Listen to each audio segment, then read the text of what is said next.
Assalamualaikum audience, and we have Anam with us. She got 82nd position and she got elevated in IRS services. Let's talk to her और उससे पूछते हैं कि उनकी ये journey किस तरह की रही. CSS में उन्होंने क्या डूज और डोंट्स जो हैं अडॉप्ट किए थे एंड उसके बाद हम उनसे जानने की कोशिश करेंगे कि ये जर्नी कितनी टफ है और इस जर्नी को ईज आउट करने के लिए क्या प्लस हैं जो उन्होंने अडॉप्ट किए ताकि वही चीज़ें हमारे अपने कैंडिडेट्स को हमारे अपने स्टूडेंट्स को भी हेल्प आउट कर सकें. Thank you so much. अस्सलाम वालेकुम अनम. वालेकुम अस्सलाम ma'am. How you feel? Ma'am I am feeling blessed after so much hard work and so much time that this is my second attempt and I qualified it, alhamdulillah, and I have been allocated into Inland Revenue Services, so I'm feeling blessed and I'm very happy about it. Thank you so much. अच्छा अनम, मुझे इस बारे में बात करनी है कि बहुत लोगों को ये फील होता है कि कुछ लोग जिनकी एक तो इंग्लिश लिटरेचर या बहुत ज़्यादा अंग्रेज़ी जो है वो बहुत हाई एंड लेवल की चाहिए, या फिर लोगों को ये कन्फ्यूजन है, ये मिसकंसेप्शंस है मार्केट के अंदर कि जी AO लेवल्स का बच्चा जो है वो बहुत आराम से क्रैक कर सकता है. आपने क्योंकि इस जर्नी से गुजर चुके हो तो आप ये बताओ बच्चों को कि ये चीज़ें जो हैं जो मार्केट में मिसकंसेप्शंस हैं, आप इनके बारे में क्या कहना चाहोगे? मैम ये मिसकंसेप्शंस तो बहुत ज़्यादा पाई जाती हैं मार्केट में, लेकिन जहाँ तक मेरा ताल्लुक है तो मैंने OA लेवल्स नहीं किया. मैंने मैंने मैट्रिक किया, उसके बाद मैंने FSC किया pre medical, and when I did not qualify my MD CAT exam then it's my basically plan B कि मेरा अगर MD कैट नहीं होगा तो मैं रिपीट नहीं करूँगी MD कैट, मैं CSS एग्जाम की तरफ जाऊँगी. And in CSS exams if I could not qualify in one attempt I would go for second and then for third and PMS also. So ये मेरे प्लान के अंदर ऑलरेडी शामिल था फ्रॉम माई FSC. मैंने सोचा हुआ था कि मुझे CSS करना है. सो मैंने सिंपल BSc किया कॉलेज से ही, क्योंकि मुझे FSC के बाद अलाउ ही नहीं था बेसिकली कि यूनिवर्सिटी जाना या इस तरीके से रहना. तो मैंने अपने ही उकाड़ा से, पंजाब कॉलेज उकाड़ा से मैंने BSc किया. एंड देन व्हेन आई मेरी डिस्टिंग्विश मैं जो हमारी जो BSc थी उसमें मेरी जो कॉलेज के अंदर रैंक थी वो फर्स्ट थी basically. Then my parents side that मेरी बहुत अच्छी मतलब एग्ज़ाम में रैंक आई है, तो उन्होंने मुझे अलाउ किया कि आप पंजाब यूनिवर्सिटी जाएँ पढ़ें, because my parents are illiterate basically and और उस तरह के बैकग्राउंड से निकल के आना तो इट्स वेरी डिफ़िकल्ट. तो मेरा कोई ऐसा बैकग्राउंड नहीं था कि OA लेवल्स हो या फिर बहुत हाई फाई कोई मैंने अंग्रेज़ी मीडियम से मैंने कोई तालीम हासिल की, वैसा कुछ नहीं था. तो with hard work, with consistency, और आप ग्रेजुअली आप चीज़ें डिवेल्प करते सीखते हैं तो आप हो जाता है. मतलब मेरा हो गया तो किसी का भी हो सकता है. That's so sweet and kind of you to say that. That is very humble of you. तो आप ये देखें कि अनम की जो पूरी जर्नी है वो हमें बताती है कि रेजिलिएंट होना और कंसिस्टेंट रहना कितना इंपॉर्टेंट है. और अगर आप एक करें तो ऑब्वियसली आप CSS जैसी चीज़ को भी बड़े बहुत आराम से इजीली क्रैक कर सकते हैं. अच्छा ना, मैं जानना चाहूँगी कि आपको कितने मंथ्स लगे प्रिपरेशन में, क्योंकि ये भी एक बड़ी मिसकंसेप्शन है बच्चों के माइंड में कि जी पता नहीं 6 महीने में हो जाता है. अब ऑनेस्टली स्पीकिंग मुझे लगता है कि CSS you need more time for that. तो आप प्लीज उसके बारे में हमें बताएं कि आपको कितना टाइम लगा, क्या जर्नी रही आपकी? Ma'am basically I graduated in 2021 और मैंने MSc किया जो कि BS के इक्विवेलेंट है. तो मैंने MPhil सिर्फ इसलिए नहीं की क्योंकि मुझे CSS करना था.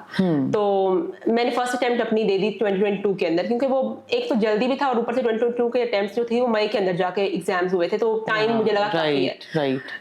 जिसके अंदर मेरे मार्क्स भी बहुत अच्छे आए, स्कोर 605, बट मेरी इंग्लिश दोनों ड्रॉप थी, उसके अलावा मेरा स्कोर जो था वो बहुत अच्छा था. That's very good score. जिसकी वजह से मुझे मजीद मोटिवेशन मिली that I can do that because of that score. And उसके बाद मैंने अटेम्प्ट 2022 का बेसिकली जो हमारा रिजल्ट आया था वो दिसंबर के अंदर आया था. तो मुझे लगा कि 2 मंथ्स इनफ नहीं है for the preparation of English basically, जो कि आप पहले भी कह रही थी कि इंग्लिश होता है कि आपको डेवलप करनी पड़ती चीज़ें, स्किल्स सीखनी पड़ती हैं. तो मुझे लगा सीखने के लिए वो इनफ टाइम नहीं है. देन आई एक साल मैंने दोबारा लगाया and then I appeared in 2024 and अल्हम्दुलिल्लाह I qualified and got 700 marks in written exam. माशाल्लाह माशाल्लाह, that's very nice.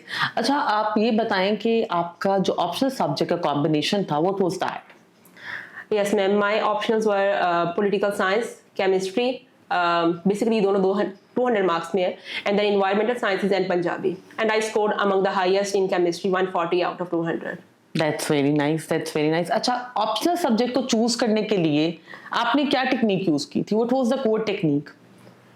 Ma'am the first thing that was in my mind is my background, because my academic background was very good because I was good in chemistry, and in my masters I had studied the subject environmental chemistry.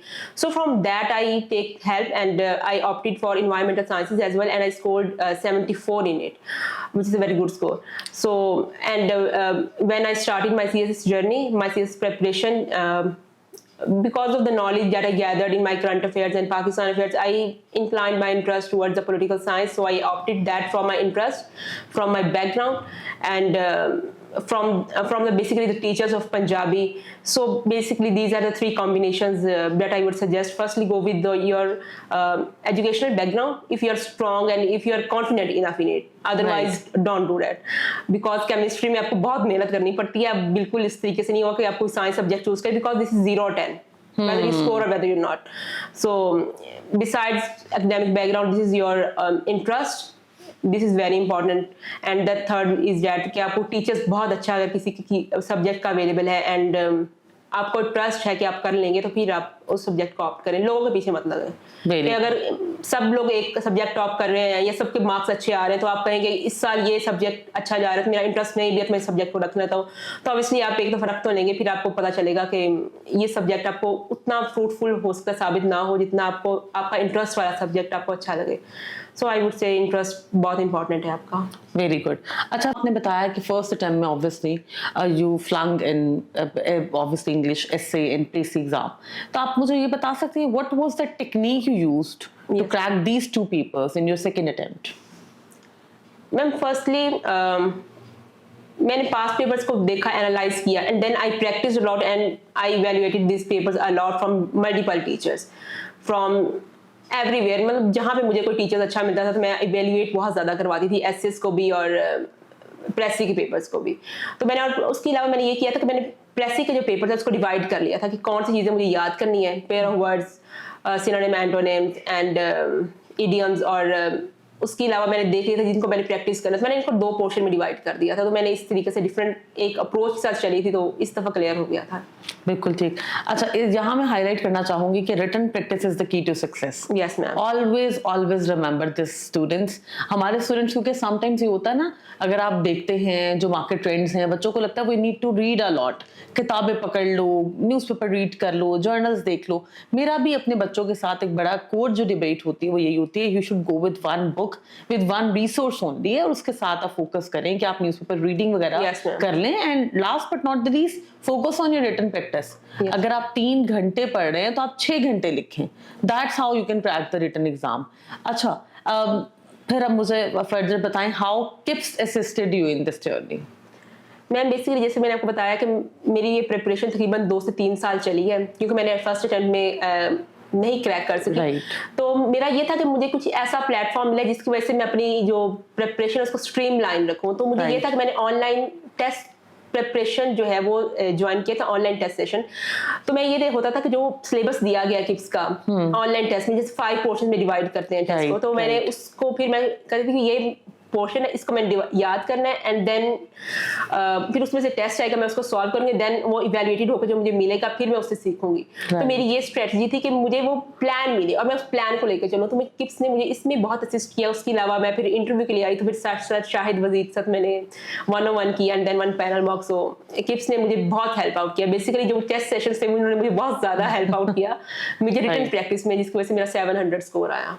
Thank you so much and congratulations once again. So that will be all from Anam side. और इस तरह की series हम continue रखेंगे ताकि आपको हर candidate के insights जो हैं उनका पता चल सके कि क्या प्लस थे और ऑब्वियसली उनकी वीकनेसेस पे उन्होंने किस तरह से काम किया. What you need to do with your journey, and stay tuned with us. Good luck.